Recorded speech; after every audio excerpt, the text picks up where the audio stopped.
नमस्कार, आप देख रहे हैं दूरदर्शन के साथ। मैं हूं मोनालिसा। स्वागत है आपका हमारे खास कार्यक्रम वाद संवाद में। कई विचारक मानते हैं कि युग तब बदलता है जब तकनीकी बदलती है।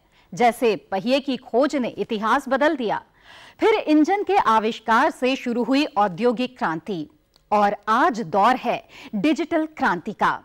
इस डिजिटल क्रांति से दुनिया में बहुत कुछ बदला है। बदलाव की संवाहक इस डिजिटल क्रांति से हमारे देश के गांव में भी बहुत कुछ बदल रहा है, और इस बदलाव के सारथी बने हैं कॉमन सर्विस सेंटर, जिन्हें सहज जन सेवा केंद्र, जन सुविधा केंद्र और दूसरे नामों से भी पहचाना जाता है। हमारे प्रधानमंत्री श्री नरेंद्र मोदी ने कुछ समय पहले इन डिजिटल क्रांति और कॉमन सर्विस सेंटर के लोगों से बातचीत भी की। देश का किसान मौसम का हाल जानना हो, फसल के संबंध में जानकारी लेनी हो, सॉइल आदि के बारे में जानकारी लेनी हो, तो बड़े आराम से आजकल प्राप्त कर रहा है। लेकिन साथ ही साथ एक डिजिटल मार्केट ई नाम के माध्यम से अपने उत्पाद भी देश भर के बाजारों में वो बेच सकता है, अपने एक मोबाइल फोन के माध्यम से या सीएससी के सेंटर पे जाकर के। अब तक देश में करीब 3 लाख कॉमन सर्विस सेंटर्स खोले जा चुके हैं। आज डिजिटल सर्विस डिलीवरी केंद्रों का यह विशाल नेटवर्क भारत के 1,83,000 ग्राम पंचायतों में फैला हुआ है। आज लाखों की संख्या में युवा विलेज लेवल एंटरप्रेन्योर्स VLE के रूप में काम कर रहे हैं, और खुशी की बात है कि इनमें 52,000 महिला उद्यमी काम कर रही हैं। इन केंद्रों के माध्यम से 10 लाख से अधिक लोगों को रोजगार मिला है। समग्र रूप से देखें तो ये केंद्र न सिर्फ एम्पावरमेंट का माध्यम बने हैं, बल्कि इससे एजुकेशन, एंटरप्रेन्योरशिप और एम्प्लॉयमेंट को भी बढ़ावा मिल रहा है। पहले लोगों को अपने सर्टिफिकेट बनवाने के लिए खूब चक्कर काटने पड़ते थे, लेकिन अब इन केंद्रों ने इस समस्या को खत्म कर दिया है। आज ये केंद्र न केवल सरकारी कागज बनवाने में मदद करते हैं, बल्कि इनसे शिक्षा, चिकित्सा, स्वरोजगार जैसे क्षेत्रों की जानकारी भी गांव तक पहुंचाई जा रही है। तो कैसे काम करते हैं ये कॉमन सर्विस सेंटर? किस तरह की सुविधाएं एक ही स्थान पर मिल जाती है? कैसे इनके जरिए आसान हुई ग्रामीणों की जिंदगी? कैसे इनके जरिए हो रहा है लाखों रोजगार का सृजन? ऐसे ही अनेक सवालों के जवाब तलाशते आज के वाद संवाद में एक तरफ इन कॉमन सर्विस सेंटर्स के नीति निर्माता हैं, तो दूसरी ओर इनके 3 राज्यों में काम कर रहे संचालक और इनसे सुविधा लेने वाले। तो एक स्थान दर्जनों काम पर वाद संवाद के लिए स्वागत है CSC के CEO डॉक्टर दिनेश त्यागी, शिक्षा सेवाओं के प्रमुख श्री ऋषिकेश पाटनकर, स्वास्थ्य सेवाओं की प्रमुख सुश्री अर्ची शर्मा और बिजनेस स्टैंडर्ड के कृषि संपादक श्री संजीव मुखर्जी का। इसके साथ ही स्वागत है हमारी दूसरी ओर बैठे कॉमन सर्विस सेंटर चलाने और इनसे लाभ पाने वालों का। तो बातचीत का सिलसिला शुरू करने से पहले आइए देखते हैं एक रिपोर्ट।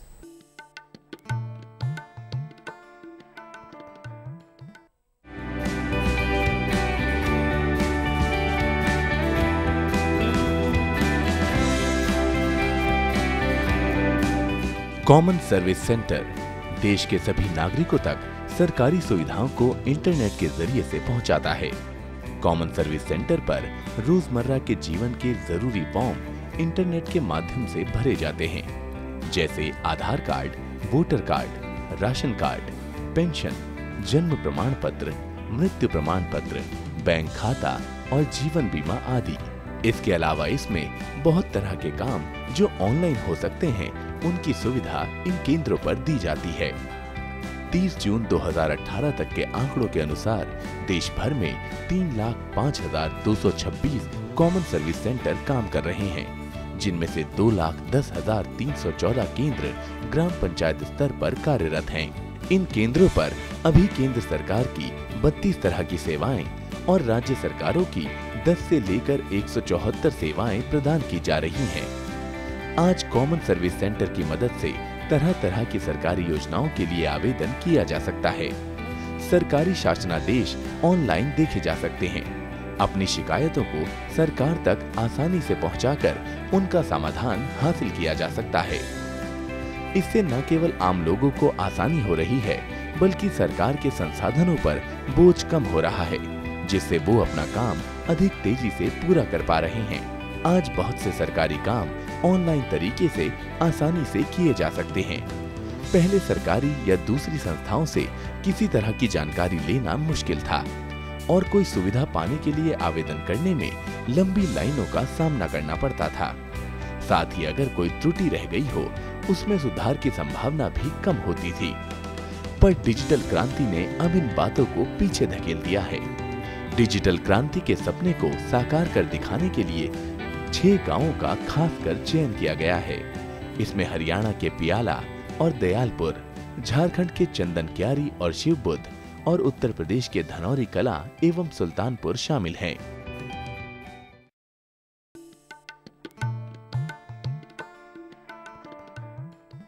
तो अभी आपने रिपोर्ट देखी, वाकई डिजिटल क्रांति के संवाहक है ये कॉमन सर्विस सेंटर। आइए बातचीत की शुरुआत करते हैं और सबसे पहले संजीव जी आपसे ही जानना चाहूंगी मैं कि जब कॉमन सर्विस सेंटर का नाम आता है तो किस तरह की तस्वीर आपके सामने उभरती है? बेसिक जो कॉमन सर्विस सेंटर का एक जो सबसे पहले जो हमारे पास जो इम्प्रेशन आती है वो एक one stop shop for all needs जैसे हम कहते हैं कि एक जगह आपकी सारी सुविधाओं का, सारी समस्याओं का, सारी प्रॉब्लम्स का सोल्यूशन ढूंढ पाए। तो जो जिस तरह से अभी जितना स्प्रेड हुआ है, जैसे 2 लाख 2.5 लाख से ऊपर जो ग्राम पंचायत थे, 2.5 लाख से ऊपर ग्राम पंचायतों में इनका स्प्रेड हो चुका है, मैक्सिमम ग्राम पंचायत में इनकी रीच पहुँच चुकी है। जो इनकी जो बेसिक यूटिलिटी है वो है अवेयरनेस स्प्रेड करना। कई सारी सरकारी स्कीम है, सरकारी प्रोग्राम्स है, सरकारी योजनाएं हैं, सरकारी नीतियां हैं जो कॉमन आदमी तक नहीं पहुंच पाते। अब आपको मैं छोटा सा एग्जांपल देता हूं। कुछ दिन पहले नाबार्ड की एक रिपोर्ट आई थी जिसमें बड़ी अच्छी रिपोर्ट थी, बड़ी सर्वे अच्छी की गई थी। उसमें बताया गया था कि जो हमारी प्रधानमंत्री फसल बीमा योजना है उसकी जो जानकारी है किसानों में या जानकारी जितने लोगों में होनी चाहिए, मेजॉरिटी मतलब 10 से 15% सिर्फ किसान उसके बारे में जानते हैं आज के डेट में, जो बहुत कम percent, 70-80% farmers don't even know about the scheme as such. अगर इतनी कम जानकारी होगी तो उसको हम किस तरह से उसकी लाभ हम लोगों तक पहुंचा पाएंगे, that becomes a big challenge. बिल्कुल, तो ऐसे में सीएससी की जो भूमिका है वो काफी बढ़ जाती है। दिनेश जी आपसे जानना चाहूंगी मैं कि किस तरह की सोच रही है सीएससी के पीछे? देखिए, common service centre Bharat government of India का जो डिजिटल इंडिया प्रोग्राम है उसका एक प्रमुख हिस्सा है और इसका शुरुआत की गई थी कि कॉमन सर्विस सेंटर के माध्यम से जहाँ की उसी गांव में रहने वाला बच्चा या बच्ची अपने बेसिक कंप्यूटिंग इंफ्रास्ट्रक्चर के साथ में लोगों को सारी सेवाएं दे सके। भारत गवर्नमेंट ऑफ इंडिया का एक उद्देश्य था कि हम डिजिटल लिटरेसी करें, डिजिटल इंक्लूजन करें और डिजिटल एम्पावरमेंट करें। सो ये 3 कंपोनेंट के लिए कॉमन सर्विस सेंटर की स्थापना की गई थी और 2014 में जब program digital India program launch हुआ तो उसमें भारत सरकार की काफ़ी सारी सर्विसेज को कॉमन सर्विस सेंटर के माध्यम से एक तो एक्सेस कराते हैं, मतलब गांव वाले लोगों को मिल जाती हैं, एक उनको एडवोकेसी करते हैं कि उनको बताते हैं कि ये स्कीम को आप ऐसे उपलब्ध कर सकते हैं, और एक अफोर्डेबिलिटी है कि बहुत कम पैसे में या बहुत कम इनकन्वीनियंस में उसे सरकारी ऑफिस के धक्के नहीं खाने पड़ते। इन चीज़ों से मिलकर के वो ये कॉमन सर्विस सेंटर वाले बच्चे और बच्चियां गांव वाले लोगों की मदद करते हैं। बिल्कुल, और स्वास्थ्य के बारे में जानना चाहूंगी कि बताएं अर्ची जी कि स्वास्थ्य सेवाओं को लेकर के किस तरह की सेवाएं जो कॉमन सर्विस सेंटर है वो प्रदान करते हैं? कॉमन सर्विस सेंटर ने स्वास्थ्य सेवाओं को 2013 से लोगों तक पहुंचाने की शुरुआत की थी। इसमें हमने सबसे पहले अपोलो को अपने साथ जोड़ा था और टेलीमेडिसिन की सर्विसेज लोगों तक पहुंचाने की कोशिश करी थी। टेलीमेडिसिन अगर मैं बोलूं, इसके लिए हम डॉक्टर की बात कराते हैं पेशेंट के साथ जो कि ग्रामीण इलाकों में बैठा हुआ है और जिसको किसी भी कॉमन एक स्वास्थ्य सेवा लेने के लिए मिनिमम 1 किलोमीटर 2 किलोमीटर या common primary health care centre तक जाना पड़ता था। वहाँ पे सेवाएं इतनी अच्छी अवेलेबल नहीं थी, क्वालिटी सेवा नहीं थी, अफोर्डेबिलिटी का थोड़ा प्रॉब्लम होता था। तो हमने इसकी शुरुआत 2013 से की। 2013 से बढ़ते बढ़ते टेलीमेडिसिन के साथ साथ हमने डायग्नोस्टिक सर्विसेज आपने सुना होगा प्रधानमंत्री भारतीय जनऔषधि परियोजना के बारे में। तो हमारे कॉमन सर्विस सेंटर्स के द्वारा जेनेरिक मेडिसिन का सेल और हेल्थ प्रोडक्ट्स की सप्लाई हमने कॉमन सर्विस सेंटर के साथ शुरुआत की। जी ठीक है। और ऋषिकेश जी, शिक्षा के बारे में जानना चाहेंगे, शिक्षा के प्रसार में किस तरह की भूमिका है कॉमन सर्विस सेंटर्स की? शिक्षा में पहले डिजिटल लिटरेसी, फाइनेंशियल लिटरेसी और लीगल लिटरेसी, इन 3 चीज़ों पे कॉमन सर्विस सेंटर का फोकस है। इसी के साथ साथ गांव में जो विद्यार्थी पढ़ते हैं उनके लिए जो एक्सेस है, कंटेंट का जो एक्सेस होता है या जो दूसरे कोर्सेज हैं, वो CSC के माध्यम से बहुत ही सरलता से लोगों तक पहुंचाए जाते हैं। जी बिल्कुल, यानी कि कई तरह के सेक्टर्स में, क्षेत्र में जो कॉमन सर्विस सेंटर है वो काम कर रहे हैं। दिनेश जी, जानना चाहेंगे कि इससे जो गांव गरीब किसान है उन्हें किस तरह की सुविधाएं खास तौर पर मिल रही है, उन्हें क्या लाभ मिल रहा है? देखिए, जैसा कि हमने बताया कि पर्पस है कि गांव में रहने वाले को जो कुछ चाहिए, चाहे किसी भी स्फीयर में चाहिए, चाहे वो एजुकेशन हो, चाहे वो फाइनेंशियल इंक्लूजन हो, चाहे वो हेल्थ हो, टेलीमेडिसिन हो, वो सारी सेवाएं उसके घर के पास वेरी कन्वीनियंटली उसको मिल सकें। तो जैसे ऋषिकेश ने बताया कि एक हमारा सबसे बड़ा है कि एजुकेशन के लिए, तो गांव के बच्चे और बच्चियां जो एजुकेशन की फैसिलिटी नॉर्मली नहीं कर पाते हैं, या लड़कियों को जिनमें गांव में स्कूल में नहीं भेजा जाता है या कॉलेज में नहीं जाया जा सकता है, वो अपने गांव के अंदर कॉमन सर्विस सेंटर के बैठ करके वहाँ पर वो सारी पढ़ाई कर सकती हैं, सारे फॉर्म जमा कर सकती हैं, फीस जमा कर सकती हैं, एडमिट कार्ड ले सकती हैं और कंप्यूटर के माध्यम से उस कोर्स के कंटेंट भी पढ़ सकती हैं। जी। तो एजुकेशन का हमारा सबसे बड़ा है, हमारे साथ इग्नू के कोर्सेज हैं, national institute of open schooling के कोर्सेज हैं, national institute of electronic information technology का। तो जैसे कहा, और कोई बच्चा अगर IIT की कोचिंग करना चाहता है, उसके मॉक टेस्ट भी हम कराते हैं।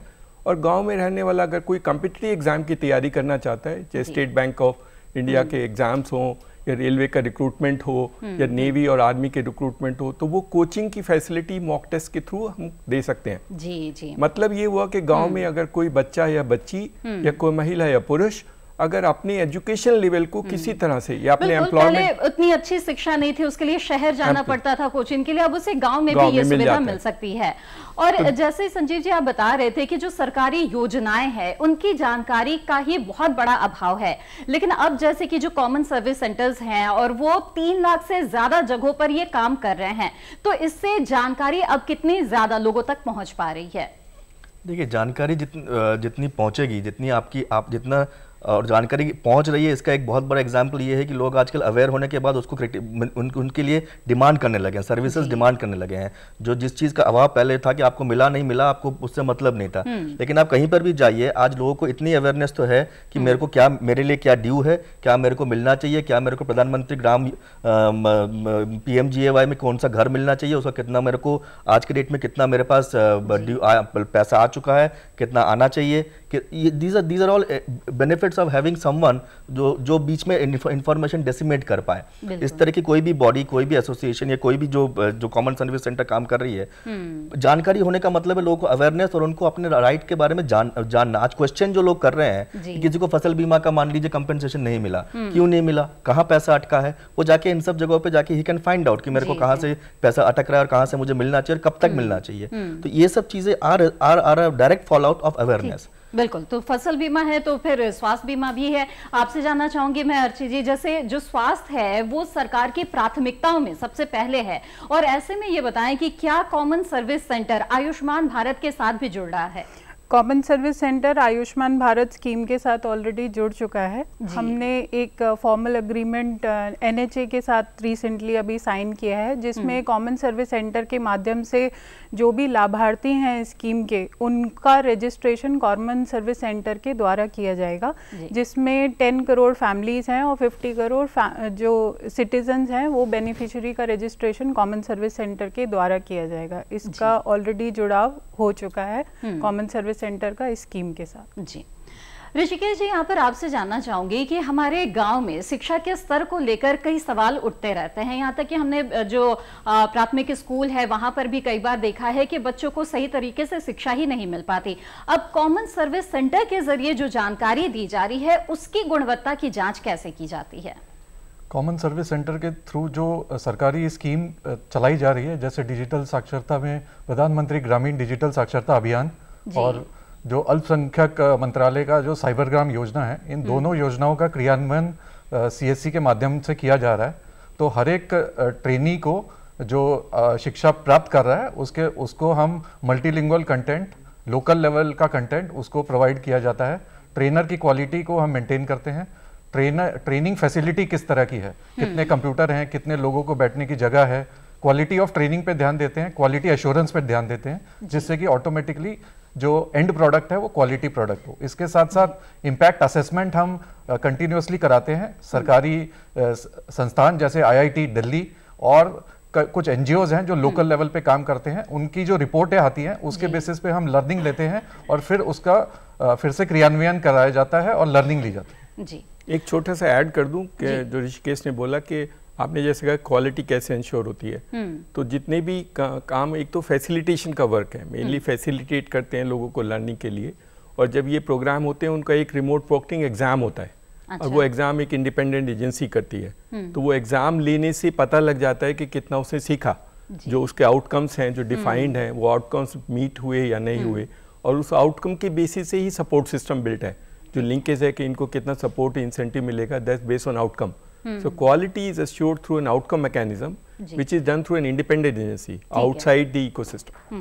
साथ ही दिनेश जी, बहुत सारी वित्तीय सेवाएं भी कॉमन सर्विस सेंटर के जरिए प्रदान की जाती हैं। कौन कौन सी हैं वो वित्तीय सेवाएं? देखिए, फाइनेंशियल इंक्लूजन एक बड़ा ऑब्जेक्टिव है कॉमन सर्विस सेंटर का।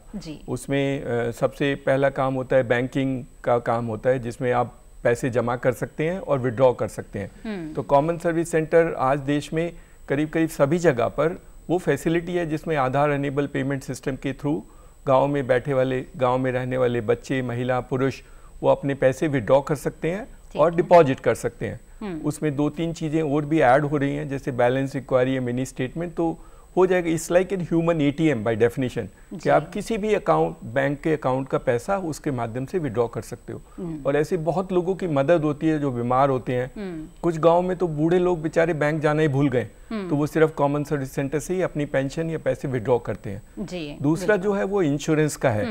कॉमन सर्विस सेंटर इंश्योरेंस का काम करते हैं, सारी इंश्योरेंस कंपनियों का प्रीमियम कलेक्ट करते हैं। अच्छा। तो बहुत सेगमेंट है जो कि इंश्योरेंस तो बेच देते हैं लेकिन उनको जमा करने का जगह नहीं मिलता है, तो कॉमन सर्विस सेंटर वो गैप फिलअप करता है जिसमें वो इंश्योरेंस का प्रीमियम कलेक्ट करते हैं। तो संजीव जी, ब्रेक पर जाने से पहले मैं आपसे ये जानना चाहूंगी कि जैसे कि बातचीत हो रही थी, बहुत सारी सेवाएं जो है कॉमन सर्विस सेंटर के जरिए दी जा रही है, तो इसमें सबसे महत्वपूर्ण, लाभकारी जो गांव के लोग हैं, जो किसान हैं, उनके लिहाज से आपको क्या लगती है? Financial inclusion. फाइनेंशियल इंक्लूजन जितना बढ़ेगा, जितना पेनिट्रेट करेगा, उतना लोगों को और अवेयरनेस बढ़ेगी कि किस तरह से उनको यूज करना है, किस तरह से उनको पेमेंट करनी है, किस तरह से उनमें मतलब एक काइंड ऑफ सपोर्टिव रोल भी बनता है उससे। एक अपने आप में एक मतलब एक जो भी किसान है या जो भी वो है, हो सकता है उसको जितना वो फाइनेंशियली लिटरेट होगा, जितना वो जानेगा, अवेयर बनेगा, उतना आपका क्रेडिट पेनिट्रेशन बनेगा, उतनी आपकी मतलब जितनी आपकी मनी लेंडर्स के पास आप जाते हैं पैसा लेने, वो कम हो जाएगी। आप इंस्टीट्यूशनल मैकेनिज्म ज्यादा जुड़ेंगे। दैट इज अ फार मोर, मतलब मुझे लगता है that is a far more inclusive kind of, फायदेमंद है। जी बिल्कुल। और इसी के साथ वक्त हो गया है एक छोटे से ब्रेक का। ब्रेक के बाद भी जारी रहेगा कॉमन सर्विस सेंटर्स पर वाद संवाद, एक स्थान दर्जनों काम। आप बने रहिए दूरदर्शन किसान पर।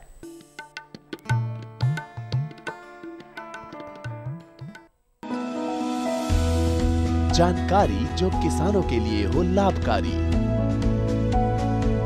समस्याओं पर पड़ेगा समाधान भारी, कृषि की हर बात का ख्याल, कब कैसे की जाए बेहतर देखभाल। जानिए विशेषज्ञों के साथ, देखिए खेत खलिहान, सोमवार से शुक्रवार सुबह 7 बजे DD किसान पर।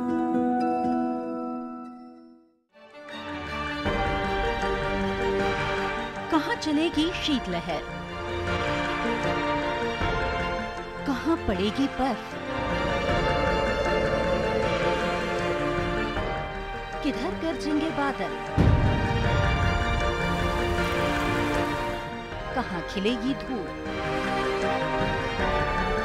किस इलाके पर है तूफान का साया और कैसे करें खेती। देखिए मौसम खबर लाइव रोजाना शाम 5 बजे और शाम 7:30 पर।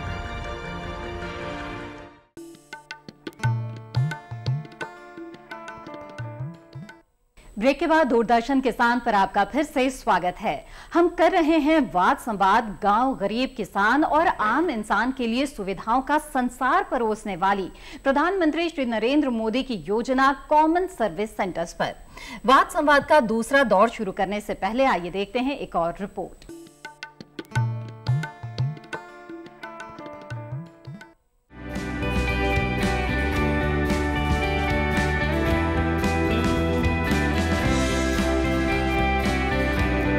इंटरनेट का प्रसार बहुत तेजी से हो रहा है, पर सभी लोग इंटरनेट पर काम नहीं कर पाते हैं।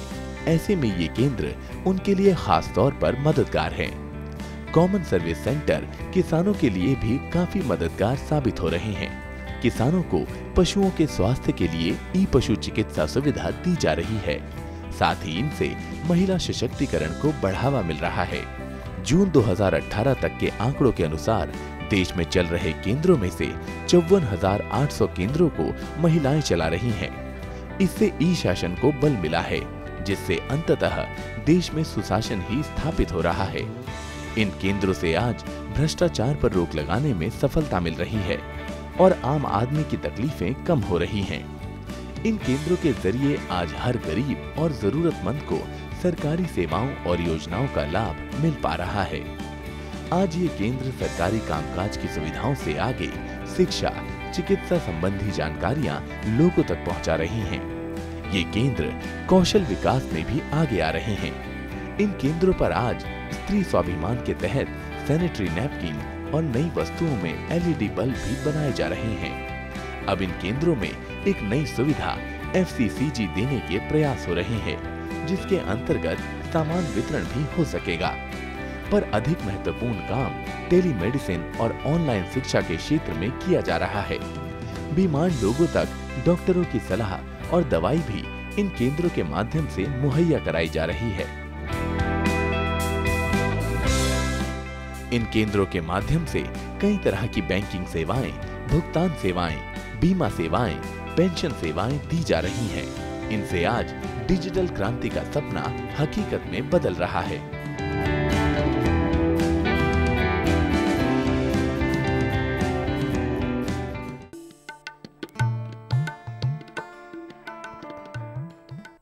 तो अभी आपने रिपोर्ट देखी, आइए अब चलते हैं उन केंद्रों का संचालन करने वालों के पास और जानते हैं कि किस तरह से जो कॉमन सर्विस सेंटर्स हैं आप लोग संचालन करते हैं, इनका किस तरह कॉमन सर्विस सेंटर खोलने की बात आप लोगों के मन में आई और किस तरह का आप लोगों का अनुभव रहा, ये आप लोगों से जानना चाहेंगे। बताएं कुछ अपने अनुभव के बारे में। नमस्कार, मेरा नाम गोकुल सैनी है। मैं राजस्थान के अलवर जिले के बानसूर ब्लॉक से हूँ। CSC सेंटर चलाने से पहले मैं सामान्यतः एक स्कूल में पढ़ाता था, लेकिन 2015 में मैंने CSC सेंटर की स्थापना की और उसके बाद डिजिटल प्लेटफॉर्म को गांव के उन सभी लोगों तक पहुंचाने के लिए मैंने एक मुहिम में जुड़कर और पहल की। आज डिजिटल प्लेटफॉर्म का अगर हम बात करें गांव वालों के लिए, तो मोस्टली सबसे ज़्यादा फायदा अगर हम किसानों के लिए करें तो पहले जो किसान होता था उसे डिजिटल प्लेटफॉर्म की जानकारी नहीं थी, इस वजह से वो गांव से शहर की ओर जाता था। लेकिन आज प्रधानमंत्री ग्रामीण डिजिटल साक्षरता अभियान गांव तक पहुंचने से उस गांव के 250 लोगों को हमने हर परिवार से एक व्यक्ति को लेकर डिजिटल साक्षर किया और उस डिजिटल साक्षरता के कारण वो लोग आज डिजिटल प्लेटफॉर्म को जान पाए हैं और वो जो डिजिटल प्लेटफॉर्म है उसकी मदद से वो फसल के बाजार के भाव पता कर सकते हैं, मौसम की पूर्व जानकारी देख सकते हैं, यहाँ तक कि उन्नत किस्म के जो बीज हैं उनकी जानकारी भी वो डिजिटल प्लेटफॉर्म के माध्यम से प्राप्त कर पा रहे हैं। बिल्कुल, तो तमाम जानकारियां जो उन्हें चाहिए, जरूरी है वो उससे प्राप्त करें। कुछ और बताइए, कैसा अनुभव रहा, किस तरह के लोग ज्यादातर आते हैं कॉमन सर्विस सेंटर्स में? बेसिकली मेरे यहाँ पे जो है पेंशन डिस्ट्रीब्यूशन का काम है। लोग बैंक जाना भूल गए हैं और मतलब अगर मेरे पास कैश भी नहीं होता तो वो कहते हैं अंगूठा लगवा लो, आप कल कैश दे देना, बट हम बैंक नहीं जाएंगे क्योंकि उसमें अब वो अंगूठा लगाते हैं तो एक साइन की रिक्वायरमेंट पड़ती है, तो उन्हें वो फिल नहीं करना था विड्रॉल। यानी कि ये विश्वसनीयता बनी है, इस पर एक जोरदार ताली होनी चाहिए कि ये विश्वसनीयता आप लोगों ने हासिल की है। कहाँ से हैं आप सबसे पहले? मैं गाँव गुरावड़ा, जिला रेवाड़ी, हरियाणा से हूँ। जी, हरियाणा से हैं, ये बहुत अच्छी बात है। और बताइए। नमस्कार, मेरा नाम विपिन, मैं गाजियाबाद से हूँ। मैंने बचपन से देखा था कि मेरे गांव का जो भी कोई पढ़ लिख लेता था वो गांव छोड़कर शहर की ओर चला जाता था और कभी गांव की तरफ लौट के नहीं आया। तो मैंने बचपन से ये सोचा कि मैं पढ़ लिख के गांव के लिए कुछ करूंगा। तो काफ़ी प्रयास किए लेकिन कोई कामयाबी नहीं मिल रही थी। और जब CSC का प्लेटफॉर्म मुझे मिला तो CSC के प्लेटफॉर्म से मैं अपने गाँव में रहकर अपने गांव वालों को वो सारी सुविधाएं दे सकता हूं जो उनको शहर में मिल सकती थी। अब मेरे गांव के किसी आदमी को ना तहसीलों के चक्कर काटने पड़ते हैं, ना ब्लॉक कार्यालय में जाना पड़ता है, सारी सुविधाएं उनको गांव में बैठ के मिल जाती हैं। और इवन कई चीज़ें तो ऐसी हैं जो शहर में भी उपलब्ध नहीं हैं। तो उसके लिए मैं CSC और स्पेशली हमारे दिनेश त्यागी जी का धन्यवाद देना चाहूँगा पूरे गाँव की तरफ से कि उन्होंने हमारे गाँव को चुना और डिजिटल गाँव बनाया। धन्यवाद। ये तो बहुत अच्छी बात है। साथ ही ये बताएं, जैसे कि बता रहे हैं कि रोजगार के लिए, अन्य सुविधाओं के लिए शहर जाते थे, अब गांव में जो CSC है इसके जरिए कितने लोगों को रोजगार मिला है और कैसे तस्वीर बदली है, इसके बारे में कोई बताना चाहें अगर आप में से? मेरा गांव अभी डिजिटल गांव बना है, DG गांव, और मैं अपने सेंटर से लगभग 15 लोगों को रोजगार दिया, जिसमें 6 महिला हैं जो स्त्री स्वाभिमान में काम करती हैं, जो पैड बनाती हैं जी, और बाकी मेल हैं। अभी मेरा एक लाभार्थी आकाश आया हुआ है, वो BSc भी कर रहा है और साथ मेरे साथ काम भी करता है और जो हेल्थ का मेरा काम देखता है वही देखता है कि लोगों को रोजगार मिल रहा है और साथ में महिलाओं को बहुत बड़े पैमाने पर। और मैं धन्यवाद देता हूँ श्री त्यागी जी और जो हमारे मंत्री जी हैं और प्रधानमंत्री जी कि वो गाँव के लिए इतना कर रहे हैं। जी बिल्कुल, बहुत अच्छी बात है। कुछ और लोगों से हम जानना चाहेंगे यहाँ पर, बताएं किस तरह से उनके गाँव में किस तरह से तस्वीर बदली है। अब हमारे गांव के आसपास में जो विकलांग बच्चे थे जिनको कंप्यूटर का ज्ञान नहीं था, उनको निःशुल्क कंप्यूटर का ज्ञान दिया और उनको एग्जाम भी दिलाया। जिनको एग्जाम में पास हो जाएंगे आसपास में कहीं छोटी मोटी जॉब भी दिला देंगे और 4 बंदों को मेरे पास रोजगार दिलाया मैंने। वाह, ये तो बहुत अच्छी बात है। एक बार और तालियां। और जो दिव्यांग है उन्हें भी इसका लाभ मिल रहा है, ये तो बहुत अच्छी बात है। और कुछ लोग यहाँ पर अपने अनुभव के बारे में बताना चाहेंगे, किस तरह का फायदा हो रहा है लोगों को। मेरा नाम इंद्राज प्रजापति है, मैं रतनगढ़ से हूँ, चूरू जिले राजस्थान से हूँ। कई गांव में बूढ़े बुजुर्ग थे जो बैंक नहीं जा पा रहे थे, कई अंधे थे, कई विकलांग थे जो चल नहीं पा रहे थे, तो मैंने उनको अपना लैपटॉप ले जाके घर घर जाके उनको पेंशन देना शुरू किया। कई ऐसे बच्चे थे जो पढ़ रहे थे, उनका फॉर्म भी अप्लाई किया। पहले उनका फॉर्म मैं अप्लाई करता था, अब वो खुद अप्लाई करते हैं PMG दिशा के तहत और अब वो अपना प्रिंट आउट निकलवाने के लिए मेरे पास आते हैं। जी जी, ये तो बहुत अच्छी बात है। तो जो भी बुजुर्ग हैं उन लोगों को भी काफी जो फायदा है वो कॉमन सर्विस सेंटर के जरिए हो रहा है। अब इधर मेरे साथ जो हैं वो लाभुक बैठे हैं जिन्होंने कॉमन सर्विस सेंटर से कुछ ना कुछ लाभ अर्जित किया है। तो अब आप लोगों से जानना चाहूंगी कि किस तरह का फायदा आप लोगों को हुआ है। मैं रघुनंदन सिंह कलौंदा दादरी गौतम बुद्ध नगर से हूँ और हमारे यहाँ पर जो CSC सेंटर चल रहा है और क्षेत्र में भी जो चल रहे हैं वो बहुत अच्छा कार्य कर रहे हैं। विशेषकर जो उनसे लाभान्वित हो रहे हैं वो बुजुर्ग यानी बूढ़े जो अपना थोड़ा बहुत पैसा अपने पास आजीविका के लिए रखना चाहते थे, उन्हें शहर जाने में खाता खोलने में बड़ी दिक्कतें होती थी, नहीं जा पाते थे। बूढ़ी महिलाएं, बच्चे आज अपनी जरूरत के मुताबिक थोड़ा थोड़ा धन उसमें इकट्ठा कर लेते हैं जी जी, जो कि उनके जीवन में काम आता है। बिल्कुल। और सबसे सबसे इसके बारे में जानकारी कहाँ से मिली कॉमन सर्विस सेंटर के बारे में, ये बताइए। ये जो है ये तो सरकार की योजना है और उसके लिए प्रचार होते रहते हैं कि इनसे लाभ उठाया जाए। जो पढ़े लिखे बच्चे हैं, जो समझदार हैं, वह इसका प्रचार प्रसार करें और इसके लिए प्रेरित करें। सरकार अपना इस 21वीं सदी में प्रवेश करने के लिए ये सबसे बड़ा बच्चों के ऊपर लगा रही है जोर कि वो अच्छी सी शिक्षा ग्रहण करें जी। और बच्चों को विशेषकर इससे लाभ ये हो रहा है, उनको अपने आय प्रमाण पत्र, जाति प्रमाण पत्र और शिक्षा से संबंधी कोई फॉर्म वगैरह भरने के लिए तो उनको बड़ा लाभ हो रहा है। लाइए जरा जो युवा है यहाँ पर उनसे ही हम जाने कि उन्हें किस तरह का फायदा मिला है। जी मेरा नाम नरगिस है और मैं बुलंदशहर से बिलोंग करती हूँ, बुलंदशहर की रहने वाली हूँ और मैं मुस्लिम समाज से हूँ। मुझे पीएमजी दिशा से काफ़ी कुछ सीखने को मिला है, जैसे कि मुझे ऑनलाइन फॉर्म भर लेती हूँ मैं, अब पैन कार्ड के फॉर्म भी ऑनलाइन अप्लाई कर देती हूँ और भी जैसे कि आए जाती है मूल निवास, मृत्यु प्रमाण पत्र, जन्म प्रमाण पत्र, ये सब भर लेती हूँ मैं जी। और मेरे नए गांव में मैंने पीएमजी से सीखा है, जिससे कि मुझे बहुत कुछ सीखने को मिला है। जैसे और ऑनलाइन फॉर्म तो भर ही लेती हूँ, उसके साथ साथ तो केवल अपना ही फॉर्म भरती है और घर में बाकी परिवार के सदस्यों का भी इससे फायदा होता होगा जब आपने सीख लिया तो? जी मैंने ये सीख लिया है। उसके बाद हमारे पास पड़ोसी भी हैं, उनका भी फॉर्म भरा है और काफी बुजुर्ग हैं, उनके भी काफी कर लेती हूँ। जैसे कि पहले कुछ नहीं आता था और इस स्टार्टिंग की है मैंने पीएमजी दिशा से जी। पीएमजी दिशा से स्टार्टिंग करने के बाद मैंने कुछ साइड पर फॉर्म अप्लाई किए हैं, अभी कुछ ही जल्दी में 1 हफ्ता हो गया करीब जी।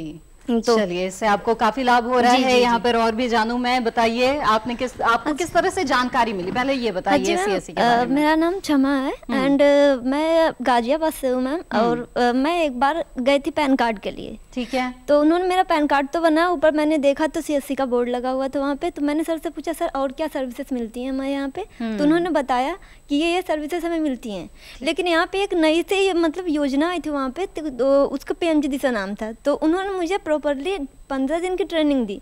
उसमें मैंने एक चीज़ नई बात क्या सीखी मैम कि आजकल हम एडल्ट हैं, हम कहीं भी कंपनी में जाते हैं तो हम कहते हैं सर्टिफिकेट दिखाओ हमारे जी। मैं भी हो सकता है मैम कि मेरे सर्टिफिकेट भगवान करे ना ऐसा लेकिन जल गए हों, ठीक है, हो सकता है कोई ऐसे हजार से तो जल जाते हैं किसी पे, तो वो तो उसकी तो जिंदगी पूरी बर्बाद हो जाती है। लेकिन पीएमजी दिशा के थ्रू सर ने मुझे ये चीज़ सिखाई कि एक डिजी लॉकर होता है जिसपे हमें 1 GB की स्पेस प्रोवाइड की जाती है क्लाउड पे, और हम उसमें अपने सारे सर्टिफिकेट डाउनलोड कर सकते हैं, बाय स्कैन के थ्रू उसमें रख भी सकते हैं, और अगर हमें जाते हैं जीवन भर के लिए वो सुरक्षित हो गया मैम। बिल्कुल। और कहीं भी जाते हैं कंपनी हमें कहती है कि तुम अपना सर्टिफिकेट दिखाओ, तो उनको आईडी और पासवर्ड देना हो, कुछ नहीं मैम, कुछ नहीं लेके जाना, हमें कहीं भी रहो आप, कहीं भी कर रहो आप अपने। ये एक अच्छी सुविधा आपको यहाँ से मिली, बहुत अच्छी बात है जी। आप बताइए। नमस्कार, मेरा नाम आकाश कुमार है, मैं गांव धनौरी, जिला गौतम बुद्ध नगर, उत्तर प्रदेश का रहने वाला हूँ। तो मैं आपको बताना चाहूँगा सबसे पहले मुझे सीएससी से क्या मिला। जब मैं अपने गाँव के जो सीएससी है उसमें गया, मुझे को अपना आधार कार्ड प्रिंट कराना था, उसके लिए गया था मैं वहाँ पे। तो वहाँ पे गया, मैंने उनसे बोला कि मुझे अपना आधार कार्ड प्रिंट कराना। तो जब मेरा आधार कार्ड प्रिंट हो गया तो भैया ने वो जो वहाँ पर सीएससी के संचालक थे, उन्होंने मुझे बताया कि एक और सर्विस चल रही है पीएमजी दिशा। तो उन्होंने बताया कि इसमें हम निःशुल्क बच्चों को कंप्यूटर शिक्षा देते हैं। तो उन्होंने मेरा आधार कार्ड लिया और मेरा रजिस्ट्रेशन कर दिया। तो उसके बाद मुझे 1 महीने मैंने उसकी ट्रेनिंग की। ट्रेनिंग करने के बाद उन्होंने मुझे बताया जैसे कि डिजिटल पेमेंट, जैसे कि USSD भीम हो गया और आपका डिजी लॉकर हो गया, और यानी ई-डिस्ट्रिक्ट की जो सर्विस हैं उसके बारे में और इंश्योरेंस के बारे में। फिर जब मैंने वो कर लिया, उसके बाद मैंने बच्चों को, यानी जब मैंने सीख लिया उसके बाद मैंने बच्चों को सिखाना स्टार्ट किया। मैंने लगभग 500 बच्चों को कंप्यूटर के बारे में बताया, यानी कंप्यूटर पीएमजी दिशा उनको सर्टिफिकेट। बिल्कुल, यानी आप खुद तो डिजिटली साक्षर हुए, आपने साथ ही और भी कई जो बच्चे हैं उनको भी डिजिटली साक्षर किया। बहुत बहुत धन्यवाद। और भी यहाँ पे कई लोग हैं, आइए जानते हैं आप लोगों का अनुभव, बताइए किस तरह का लाभ आप लोगों को मिला है जी। नमस्कार सर, मैंने रविंद्र सर हमारे भाई हैं जो मकोड़ा के हैं, उन्होंने मुझे 2013 में अपने साथ जोड़ा और उन्होंने मुझे काम सिखाया, और आज की डेट में मैं खुद एक कॉमन सर्विस सेंटर चला रहा हूँ। अच्छा, ये तो बहुत अच्छी बात है, जोरदार तालियां। हाँ। मैं हरियाणा के जिला मेवात से बिलोंग करता हूँ और हमारे गांव में सीएससी सेंटर है, तो हमारे गांव के सभी लोगों को उससे काफ़ी ज़्यादा फायदा हो रहा है। उसमें मेनली ये है कि जैसे आधार के लिए हम दूर दराज जाते थे पहले, तो छोटे छोटे बच्चे भी उसमें, बुजुर्ग भी थे, तो उनको अभी इतना दूर नहीं जाना पड़ रहा, अपने पास के गांव में ही उनका जैसे किसी का करेक्शन कराना है। अभी जैसे पिछले महीने मेरी शादी हुई थी जी, तो जो मेरी मिसेज थी उनका आधार वहाँ का बना हुआ था उनके गांव का, तो मैंने उसको चेंज कराने के लिए सोचा उसको कराना है, तो अपने पास सीएससी सेंटर में जाके उसका एड्रेस चेंज करा लिया। तो अब जो डॉक्यूमेंट्स है, कागजात है, उसको बनाने के लिए इतने चक्कर नहीं काटने पड़ते और बहुत ही आसानी से बन जाता है। कुछ और लोग भी इधर है, मैं चाहूंगी कि आप अपने अनुभव के बारे में कुछ बताएं। माइक जरा पास कर दें उनके तरफ। जी जी, मेरा नाम शौकत अली है और मैं हरियाणा स्टेट से, डिस्ट्रिक्ट मेवात से बिलोंग करता हूँ। तो मैं एक कॉमन सर्विस सेंटर चलाता हूँ। तो इस कॉमन सर्विस सेंटर से बुज़ुर्ग लोगों को फ़ायदा हुआ है। और क्या फ़ायदा हुआ वो मैं आपको बताता हूँ कि पहले जो मेरा गांव था, मेरा जो गांव है वो शहर से कम 10 से 15 किलोमीटर दूर है और बुज़ुर्ग लोगों को वहाँ जाने पे बहुत दिक्कत होती थी। तो मैंने उनका जो पेंशन के लिए, बुज़ुर्ग लोगों की पेंशन के लिए उनका फॉर्म भरता हूँ और उनके लिए पेंशन बनाना बहुत आसान हो गया है। दूसरा, उनकी पेंशन निकालने के लिए इसी में CSC में डिजीपे के द्वारा उनको पेंशन इतनी आसानी से मिल जाती है, ना उनको दूर जाने की ज़रूरत है। तो बहुत फायदा हुआ है लोगों को। ये बताइए, स्वास्थ्य सुविधाओं का फायदा कितने लोगों ने आप लोगों में से उठाया है? कुछ बताना चाहेंगे? जी आप बताएं। नमस्कार। CSC का दूसरा नाम जैसा मैं बताना चाहूँगा कि भरोसा है, एक विश्वास है। लोगों को CSC पर इतना भरोसा है कि वो कहीं और नहीं जाना चाहते। स्वास्थ्य सेवाओं में CSC ने अपोलो टेलीमेडिसिन दिया। जैसे कि हमारे यहाँ एक रूरल एरिया में हम लोग रहते हैं, तो वहाँ पे एक अच्छा डॉक्टर नहीं मिल पाते हैं। तो लोगों के सामने एक बहुत बड़ी चुनौती होती है कि स्वास्थ्य सेवाओं को लिए वो कहाँ जाएं। तो वो हमारे पास आते हैं, तो हम उनकी किसी एक अच्छे डॉक्टर से अपॉइंटमेंट कराते हैं जो कि उनकी बीमारी से रिलेटेड डॉक्टर होता है।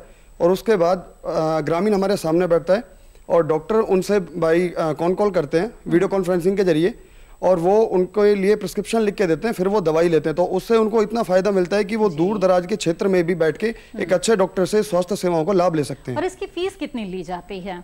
मैडम, फीस के लिए तो जैसा बताया गया था, इसके लिए जो मिनिमम चार्ज रखा गया है अपोलो टेलीमेडिसिन का 100 रुपये, ठीक है, वो ऐसा हमारे वॉलेट से चार्ज होता है और वही हम कस्टमर से पे करते हैं। जी चलिए, और भी लोगों से यहाँ पे जानूं मैं कि क्या बताना चाहते हैं CSC को कामकाज को लेकर के, किस तरह से लोग हैं वो इससे जुड़ रहे हैं और क्या फायदा उन्हें हो रहा है।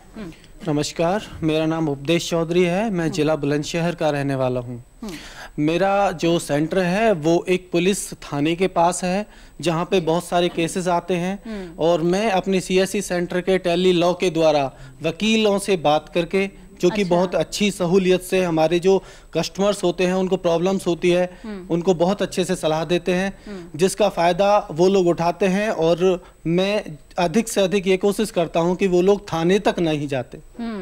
तो ये अधिक जानकारी भी उनको मिल जाती है, और सलाह से वो अपनी प्रक्रिया पूर्ण रूप से सफल कर लेते हैं। केसेस बहुत कम होता है। हालांकि थाने से तो कई बार यही रिपोर्ट आई है मेरे पास में, अरे उपदेश जी आपने तो हमारा बहुत ज्यादा नुकसान कर दिया। चलिए, ये अच्छी बात है, बहुत ही अच्छी बात है। हाँ, पीछे बैठे हैं, कुछ बताना चाहते हैं। ऐसी सेवाओं के बारे में बताइए जिसकी बात अभी तक हुई नहीं है। जी, मेरा नाम शौमेंद्र है। मैं गांव शैमली बुलंदशहर का रहने वाला हूं, यूपी से। मैं 2015 में ग्रेजुएशन मैंने किया था। ग्रेजुएशन करने के बाद में मेरी समस्या आई थी रोजगार। मैं रोजगार के लिए काफ़ी परेशान था, तब जाके मैं CSC से जुड़ा। CSC से जुड़ने के बाद में मैंने पहले खुद जानकारी प्राप्त की। उसके बाद जब वहाँ पर डिजिटल लिटरेसी का भी प्रोग्राम आया था, तो उसमें तकरीबन 2015 में मैंने 1700 बच्चों को ट्रेनिंग दिया।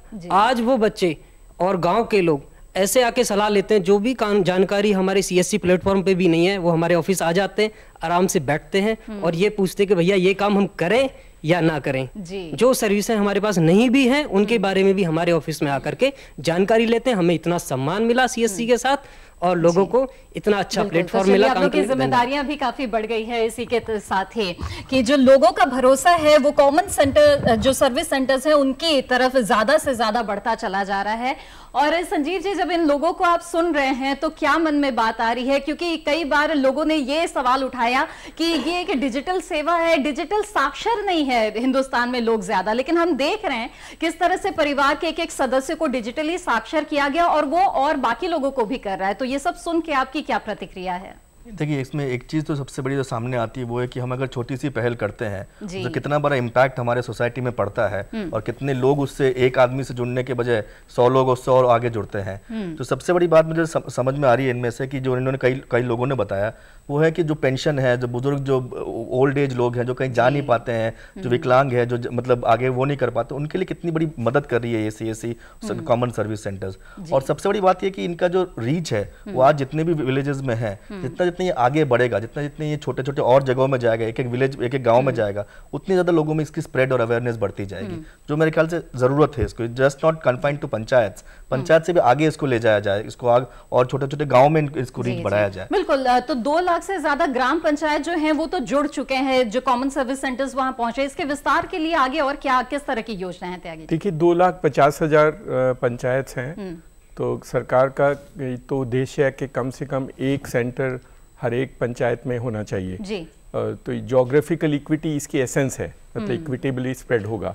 एक जो कॉमन सर्विस सेंटर का सबसे बड़ा एसेंस है कि वो उसी गांव के आदमी ही या बच्चा या बच्ची ऑपरेट करते हैं, तो लोगों का विश्वास ज्यादा होता है, उसकी एबिलिटी टू चीट थोड़ी कम होती है, बदमाशी नहीं करेगा, दौड़ेगा नहीं, और लोग उसको भी उसके परिवार को जानते हैं। तो ये कुछ फीचर्स हैं, और ये कंप्यूटर लिटरेट हैं, काफी बच्चे बहुत पढ़े लिखे हैं, दे डन रिमार्केबल जॉब्स।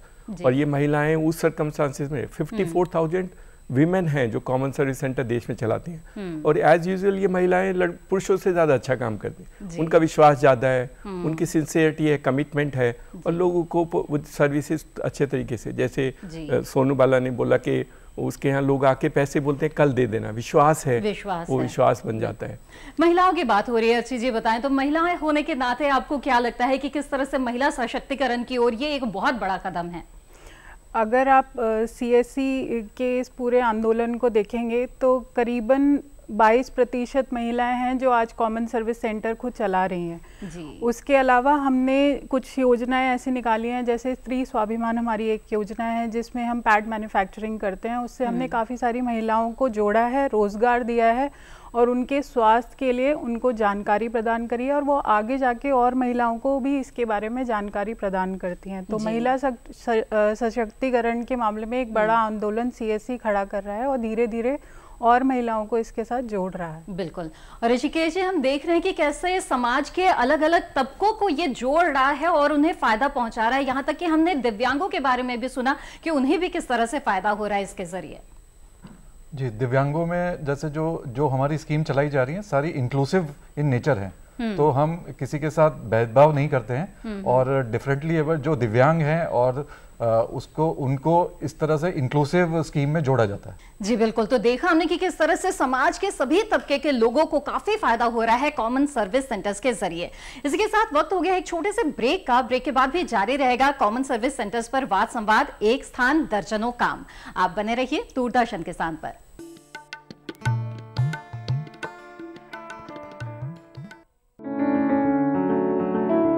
महका महका घर आंगन, हरियाली से खिलेगा तन मन, छत पर छोटी सी बगिया, जरूरत भी पूरी शौक भी पूरा।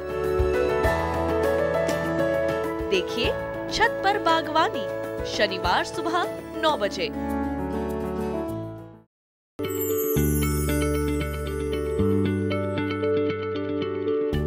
क्या आप किसी बीमारी से परेशान हैं?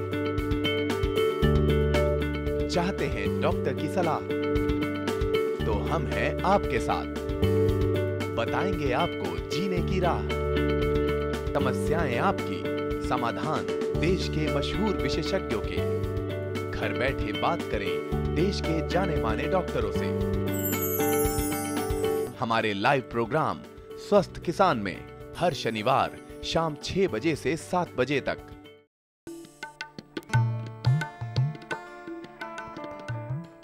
ब्रेक के बाद दूरदर्शन किसान पर आपका फिर से स्वागत है। हम कर रहे हैं वाद संवाद, गांव, गरीब, किसान और आम इंसान के लिए सुविधाओं का संसार परोसने वाली डिजिटल इंडिया की योजना कॉमन सर्विस सेंटर्स पर। हम वाद संवाद के अंतिम दौर में पहुंच चुके हैं। बातचीत को आगे बढ़ाते हैं। शिक्षा और स्वास्थ्य हमारी बुनियादी जरूरतें हैं और ऋषिकेश जी ऐसे में जानना चाहेंगे कि ये जो प्रधानमंत्री ग्रामीण डिजिटल साक्षरता अभियान और दूसरी करीब 10 शिक्षण प्रशिक्षण योजनाएं हैं जो सीएससी के मार्फत से चल रही हैं, इनकी उपलब्धियां अब तक क्या कुछ नजर आई हैं? कुछ खास उपलब्धियों के बारे में अगर यहाँ पर आप जिक्र करना चाहें।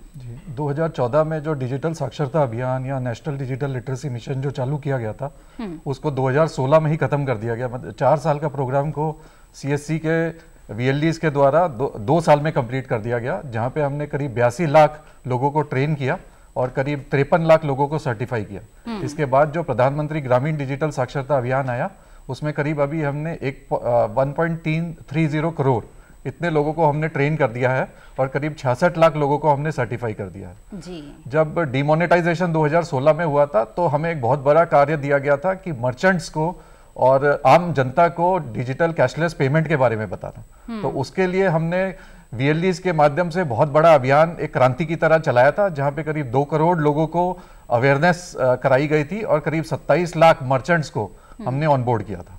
इसके साथ साथ जो अल्पसंख्यक मंत्रालय का जो प्रोग्राम है साइबरग्राम योजना, उसमें करीब हमने 4.5 लाख लोगों को ट्रेन किया है और करीब 3.5 लाख अल्पसंख्यक स्टूडेंट्स को हमने सर्टिफाई किया है। और जो तो हमारी तालियां, ये बहुत बड़ी उपलब्धियां हैं हमारे देश के लिए। जी बिल्कुल। और जो हमारी दूसरी शैक्षणिक योजनाएं हैं जिसमें हम कॉम्पिटिटिव एग्जाम की ट्रेनिंग करते हैं और बेसिकली जो CSR एक्टिविटी भी करते हैं, उसमें करीब हमने 5 लाख लोगों को ट्रेन किया है। जी, तो आप सब जो संचालन करते हैं CSC का, इनमें से मैं जानना चाहूंगी कि किस तरह से जो शिक्षण प्रशिक्षण योजनाएं चलाई जा रही है उसके तहत किसी तरह की खास उपलब्धि मिली हो, अगर कुछ बताना चाहें। CSC प्लेटफॉर्म के द्वारा डिजिटल जो क्रांति का जो एक जन आंदोलन गाँव तक पहुँचाया गया है, उसी के तहत मेरे गाँव में CCC का एक कोर्स करने के बाद एक LDC की वैकेंसी आई थी राजस्थान में। तो उसमें मेरे 34 बच्चों का मैंने रजिस्ट्रेशन किया और उस 34 बच्चों ने एग्ज़ाम दिया और एग्ज़ाम देने के बाद जो उनका रिटर्न एग्ज़ाम था वो 19 लोगों का क्लियर हुआ। वो 19 लोग मेरे CSC सेंटर पर टाइपिंग टेस्ट की प्रैक्टिस करने के लिए आते थे। उसमें से एक सेतु मिश्रा नाम की एक लड़की थी जो बिल्कुल ग्रामीण किसान की एक बच्ची थी, और वो लड़की के घर में कंप्यूटर भी नहीं था और वो अभावग्रस्त भी थे, लेकिन उसके पिता और उसकी बच्ची का जो आत्मविश्वास था वो इतना था कि वो चाहती थी कि भाई मैं अपने पैरों पे खड़ा हो पाऊँ। और उनके समाज में भी ये था कि अगर बच्ची पढ़ लिख जाती है और अगर वो पैरों पे खड़ी होती है तो उसे आगे घर भी अच्छा मिलता है। तो डिजिटल क्रांति और CSC उस सेतु मिश्रा के लिए, और उस 19 बच्चों का जो बैच था उसमें से 13 बच्चों का सिलेक्शन हुआ LDC के लिए। और राजस्थान के आज लगभग 13 ऐसे डिस्ट्रिक्ट लेवल के जो ऑफिस हैं उनमें SDM कार्यालय, मुंसिप मजिस्ट्रेट कार्यालय, कलेक्टर ऑफिस, यहाँ वो 13 जो स्टूडेंट हैं, सेतु मिश्रा के अलावा 12 लोगों का और सिलेक्शन हुआ। इन सब की उपलब्धि का श्रेय मैं CSC को देना चाहूंगा और विशेषकर हमारे त्यागी सर को भी धन्यवाद देना चाहूंगा कि उन्होंने ऐसा डिजिटल प्लेटफॉर्म दिया। बहुत ही अच्छा रहा। और इसी तरह से और कुछ उपलब्धियों के बारे में अर्ची जी आपसे जानना चाहूंगी, अगर कोई जिक्र करना चाहेंगे खास ऐसी बात। अभी हमने पिछले वर्ष में एक योजना चालू की थी, क्योंकि टेलीमेडिसिन एक ऐसी सेवा है ग्रामीण क्षेत्रों के लिए जिसकी जानकारी बहुत सारे लोगों को अभी नहीं है जी। तो जैसे आप जानती हैं कि बूंद बूंद से घड़ा बढ़ता है, उस घड़े को भरने के लिए हमने एक सेवा गांव में ग्रामीण इलाकों के लिए शुरुआत की थी जिसका नाम था health plan for all. Health plan for all के ज़रिए हमने ग्रामीण क्षेत्रों में जो भी पेशेंट होता है जिसको स्वास्थ्य सेवा या किसी डॉक्टर से बात करने की ज़रूरत है, उसको इस सेवा से जोड़ा था और उनके लिए एक साल का प्लान लॉन्च किया था जिसमें उसको 1 साल की दवाइयाँ और 9 बार डॉक्टर से परामर्श करने की योजना चालू की थी। आपको मुझे ये बताते हुए खुशी होगी कि अभी तक हम 75,000 लोगों को इस योजना के साथ जोड़ चुके हैं और वो धीरे धीरे इस सर्विस का लाभ उठा रहे हैं और दूसरे लोगों को भी इस सर्विस के बारे में जानकारी प्रदान कर रहे हैं कि ये सेवा लाभ करती है और जो दवाइयाँ हैं और जो डॉक्टर जो किसान है वो मुख्य रूप से पशुपालक भी है और पशु स्वास्थ्य की भी सेवाएं जो कॉमन सर्विस सेंटर्स है उसके जरिए से दी जाती है। कुछ ऐसा उदाहरण बताना चाहेंगे? हमने CSC एक ऐसा प्लेटफॉर्म है जो ई पशु चिकित्सा भी करवाता है। ई पशु जैसे आप जानते हैं कि जो भी जानवर है अगर उसको कोई बीमारी है तो उसके बारे में जो भी उसका ओनर है या पेट ओनर है वही बताता है। पेट तो अपने आप कॉन्वर्सेट नहीं कर सकता, तो वीडियो कॉन्फ्रेंसिंग के द्वारा वो आके किसी डॉक्टर के साथ बात कर सकता है और दवाइयाँ क्वालिटी मेडिसिन हम उसको रिकमेंड करते हैं और वो पास के किसी भी दवा खाने पर जाके वो दवाइयाँ ले सकता है। और ये प्राइसेस बहुत अफोर्डेबल हैं कॉमन सर्विस सेंटर के प्लेटफॉर्म से। 50 रुपए और 30 रुपए में मात्र आप डॉक्टर के साथ वार्तालाप कर सकते हैं। चलिए, बहुत अच्छी बात है। यहाँ पे दिनेश जी आपसे ये जानना चाहूंगी कि इस तरह की ये तमाम सेवाएं तो दी जा रही है कॉमन सर्विस सेंटर्स के जरिए, लेकिन इसके साथ ही जैसे कि सैनिटरी नैपकिन के निर्माण की बात है या LED बनाए जाने की बात है, इस तरह के काम कैसे शुरू किए गए और क्यों? कॉमन सर्विस सेंटर का एक उद्देश्य ये था कि गांव में लोकल लेवल पे हम कुछ एम्प्लॉयमेंट भी जनरेट करा सकें। छोटी छोटी यूनिट्स और इकाई, जैसा हमारे प्राइम मिनिस्टर भी बोलते हैं कि ऐसे काम कीजिए जिससे गांव में लोगों को रोजगार मिल सके, रोजगार भी हो, उससे सोशल बेनिफिट भी हो और सरकार और डिजिटल भी हो वो। सो उन्हीं तीनों को मिक्सचर बना करके कुछ स्कीम लॉन्च की गई, जैसे एलईडी असेंबलिंग यूनिट्स बनाया, तो उसमें एलईडी असेंबल भी करते हैं और गांव में हर घर को एलईडी का बल्ब भी देते हैं, ऊर्जा भी बचती है, लोगों का फायदा भी होता है। उसी तरह सैनिटरी पैड यूनिट का था कि विमेन हेल्थ और हाइजीन के लिए कुछ करना चाहिए, क्योंकि बहुत बड़ा सेगमेंट है, पता नहीं लोगों को मालूम है कि अभी भी सिर्फ 30% वुमेन है देश में जो सैनिटरी पैड यूज करती हैं, और बाकी प्रॉब्लम्स हैं, सर्विकल कैंसर्स होते हैं, स्टडीज हैं, तो हम उसमें कॉमन सर्विस सेंटर के माध्यम से क्या कर सकते हैं। तो नया मॉडल डिज़ाइन किया गया, नई तरीके से बात की गई, और वो टेक्नोलॉजी के माध्यम से उनको सपोर्ट किया गया ताकि वो अपने गांव में, और हर एक सैनिटरी पैड, अभी हमने 300 के करीब सैनिटरी पैड यूनिट लगा दिए हैं। ऑब्जेक्टिव है कि तो हर ब्लॉक में। संजीव जी, ऐसे में आप इस चीज को किस नजरिए से देखते हैं कि चाहे बीमा या जो कागजात दस्तावेज तैयार करने की सेवाएं हैं वहां से शुरू होकर आप उत्पाद तक बनाए जा रहे हैं, तो क्या ये जो मूल कार्य है कॉमन सर्विस सेंटर का उससे भटकाव है या कि उसका विस्तार है? आप इसे किस रूप में देखते हैं? विस्तार है, भटकाव तो बिल्कुल नहीं है, क्योंकि देखिए जिस तरह से हम गाँव में आजकल देखते हैं, मतलब जितना कि हमको जितने में पता चल रहा है कि गांव सिर्फ खेती किसानी पे निर्भर नहीं रह गया है, एक छोटी सी यूनिट है वहाँ पे, एक इंडस्ट्रियल बेल्ट भी उसमें साथ में डेवलप करता है। सिर्फ खेती किसानी ही गांव नहीं होती है, उसके अलावा रूरल इंडस्ट्रीज हैं, विलेज बेस्ड इंडस्ट्रीज हैं जो वहाँ पे डेवलप हो रही है और होनी चाहिए, क्योंकि खेती किसानी पर निर्भर होकर आप इनकम नहीं बढ़ा सकते हैं। आपको इनकम बढ़ाने के लिए अदर सोर्सेज चाहिए, जो लाइफ स्टॉक्स हैं, पशुपालन है, दूसरी चीजें हैं, उसमें आपको इन्वेस्ट करना ही पड़ेगा, प्लस आपको विलेज बेस्ड इंडस्ट्रीज में इन्वेस्ट करना पड़ेगा, जहां पे आप ये कॉमन सर्विस सेंटर जैसे जो चीजें हैं जो काम आ सकती है, जो आपको इजी लोन कैसे मिल सके, आप छोटी सी यूनिट डालिए, उसके बेसिस पे आप प्रोसेसिंग यूनिट डालिए,